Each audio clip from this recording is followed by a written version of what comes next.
بسم اللہ الرحمن الرحیم۔ سب سننے والوں اور دیکھنے والوں کو میری طرف سے السلام علیکم۔ آج کی ویڈیو میں بتائیں گے کہ جب آپ صلی اللہ علیہ وآلہ وسلم کا ہاتھ شاہ روم ہرقل کو ملا تو اس نے قریش کے قافلے سے کیا سوالات کیے، اور آپ صلی اللہ علیہ وآلہ وسلم کے ہاتھ کے بارے میں اس کے خیالات کیا تھے۔ صحیح مبارک کی حدیث ہے کہ جس کا مفہوم یہ ہے کہ ہرقل شاہ روم نے ان کے پاس قریش کے قافلے میں ایک آدمی بلانے کو بھیجا، اور اس وقت یہ لوگ تجارت کے لیے ملک شام گئے ہوئے تھے، اور یہ وہ زمانہ تھا جب رسول اللہ صلی اللہ علیہ وآلہ وسلم نے قریش اور ابو سفیان سے ایک وقتی عہد کیا ہوا تھا۔ جب ابو سفیان اور دوسرے لوگ ہرقل کے پاس ایلیا پہنچے، جہاں ہرقل نے دربار طلب کیا تھا، اس کے گرد روم کے بڑے بڑے لوگ، علماء، وزراء، امراء بیٹھے ہوئے تھے۔ ہرقل نے ان کو اور اپنے ترجمان کو بلایا، پھر ان سے پوچھا کہ تم میں سے کون شخص مدعی رسالت کا زیادہ قریب ہے؟ ابو سفیان کہتے ہیں کہ میں بول اٹھا کہ میں اس کا سب سے زیادہ قریبی رشتہ دار ہوں۔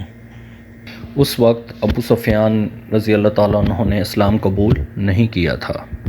یہ سن کر ہرقل نے حکم دیا، اس کو میرے قریب لا کر بٹھاؤ اور اس کے ساتھیوں کو اس کی پیٹھ کے پیچھے بٹھا دو۔ پھر اپنے ترجمان سے کہا کہ ان لوگوں سے کہہ دو کہ میں ابو سفیان سے اس شخص کے بارے میں، یعنی رسول اللہ صلی اللہ علیہ وآلہ وسلم کے بارے میں حالات پوچھتا ہوں۔ اگر یہ مجھ سے کسی بات میں جھوٹ بول دے تو تم اس کا جھوٹ ظاہر کر دینا۔ ابو سفیان کا قول ہے کہ اللہ کی قسم، اگر مجھے یہ غیرت نہ آتی کہ یہ لوگ مجھ کو جھٹلائیں گے تو میں آپ صلی اللہ علیہ وآلہ وسلم کی نسبت ضرور غلط گوئی سے کام لیتا۔ خیر، پہلی بات جو ہرقل نے مجھ سے پوچھی وہ یہ کہ اس شخص کا خاندان تم لوگوں میں کیسا ہے؟ میں نے کہا وہ تو بڑے اونچے، عالی و نسب والے ہیں۔ کہنے لگا اس سے پہلے بھی کسی نے تم لوگوں میں ایسی بات کہی ہے؟ میں نے کہا نہیں۔ کہنے لگا اچھا، اس کے بروں میں کوئی بادشاہ ہوا ہے؟ میں نے کہا نہیں۔ پھر اس نے کہا بڑے لوگوں نے اس کی پیروی اختیار کی ہے یا کمزوروں نے؟ میں نے کہا نہیں، کمزوروں نے۔ پھر کہنے لگا اس کے تابع دار روز بڑھتے جاتے ہیں یا کوئی ساتھی پھر بھی جاتا ہے؟ میں نے کہا نہیں۔ کہنے لگا کیا اپنے پاس اس دعویٰ نبوت سے پہلے کبھی کسی بھی موقع پر اس نے جھوٹ بولا ہے؟ میں نے کہا نہیں، اور اب ہماری اس سے صلح کی ایک مقرر مدت ٹھہری ہوئی ہے، معلوم نہیں وہ اس میں کیا کرنے والا ہے۔ ابو سفیان کہتے ہیں میں اس بات کے سوا اور کوئی جھوٹ اس گفتگو میں شامل نہ کر سکا۔ ہرقل نے کہا تمہاری اس سے کبھی لڑائی بھی ہوتی ہے؟ ہم نے کہا ہاں۔ بولا پھر تمہاری اس کی جنگ کا کیا حال ہوتا ہے؟ میں نے کہا لڑائی ڈول کی طرح ہے، کبھی وہ ہم سے میدان جنگ میں جیت لیتے ہیں اور کبھی ہم ان سے جیت لیتے ہیں۔ ہرقل نے پوچھا وہ تمہیں کس بات کا حکم دیتا ہے؟ میں نے کہا وہ کہتا ہے کہ صرف ایک اللہ کی عبادت کرو، اس کا کسی کو شریک نہ بناؤ، اور اپنے باپ دادا کی شرک کی باتیں چھوڑ دو، اور ہمیں نماز پڑھنے، سچ بولنے، پرہیزگاری اور صلہ رحمی کا حکم دیتا ہے۔ یہ سب سن کر پھر ہرقل نے اپنے ترجمان سے کہا کہ ابو سفیان سے کہہ دے کہ میں نے تم سے اس کا نسب پوچھا تو تم نے کہا کہ وہ ہم میں عالی نسب ہے، اور پیغمبر اپنی قوم میں عالی نسب ہی بھیجے جایا کرتے ہیں۔ میں نے تم سے پوچھا کہ دعوت نبوت کی یہ بات تمہارے اندر اس سے پہلے کسی اور نے بھی کہی تھی؟ تو تم نے جواب دیا کہ نہیں۔ تب میں نے اپنے دل میں کہا اگر یہ بات اس سے پہلے کسی نے کی ہوتی تو میں سمجھتا کہ اس شخص نے بھی اسی بات کی تقلید کی ہے جو پہلے کی جا چکی ہے۔ تم سے پوچھا کہ اس کے بروں میں کوئی بادشاہ بھی گزرا ہے؟ تم نے کہا کہ نہیں۔ تو میں نے دل میں کہا کہ ان کے بزرگوں میں سے کوئی بادشاہ ہوا ہوگا تو کہہ دوں گا کہ وہ شخص اسی بہانہ اپنے آباء و اجداد کی بادشاہت اور ان کا ملک دوبارہ حاصل کرنا چاہتا ہے۔ اور میں نے تم سے پوچھا کہ اس بات کے کہنے یعنی پیغمبری کا دعویٰ کرنے سے پہلے تم نے کبھی اس کو دروغ گوئی کا الزام لگایا ہے؟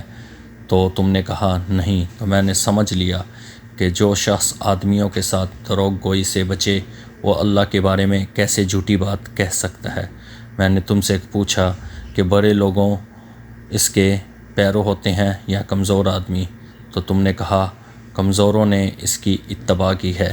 تو دراصل یہی لوگ پیغمبروں کے متبعین ہوتے ہیں۔ اور میں نے تم سے پوچھا اس کے ساتھی بڑھ رہے ہیں یا کم ہو رہے ہیں؟ تو تم نے کہا وہ بڑھ رہے ہیں، اور ایمان کی کیفیت یہی ہوتی ہے حتیٰ کہ وہ کامل ہو جاتا ہے۔ اور میں نے تم سے پوچھا کہ آیا کوئی شخص اس کے دین سے ناخوش ہو کر مرتد بھی ہو جاتا ہے؟ تو تم نے کہا نہیں۔ تو ایمان کی حیثیت بھی یہی ہے، جن کے دلوں میں اس کی مسرت رچ بس جائے وہ اس سے لوٹا نہیں کرتے۔ میں نے تم سے پوچھا کہ آیا وہ کبھی عہد شکنی کرتے ہیں؟ تم نے کہا نہیں، پیغمبروں کا یہی حال ہوتا ہے، وہ عہد کی وفا کرتے ہیں اور عہد شکنی نہیں کرتے۔ میں نے تم سے کہا کہ وہ تم سے کس چیز کے لیے کہتے ہیں؟ تم نے کہا وہ ہمیں حکم دیتے ہیں کہ اللہ کی عبادت کرو، اس کے ساتھ کسی کو شریک نہ ٹھہراؤ، اور تمہیں بتوں کی پرستش سے روکتے ہیں، سچ بولنے اور پرہیزگاری کا حکم دیتے ہیں۔ لہٰذا اگر یہ باتیں جو تم کہہ رہے ہو سچ ہیں تو عنقریب وہ اس جگہ کا مالک ہو جائے گا جہاں میرے یہ دونوں پاؤں ہیں۔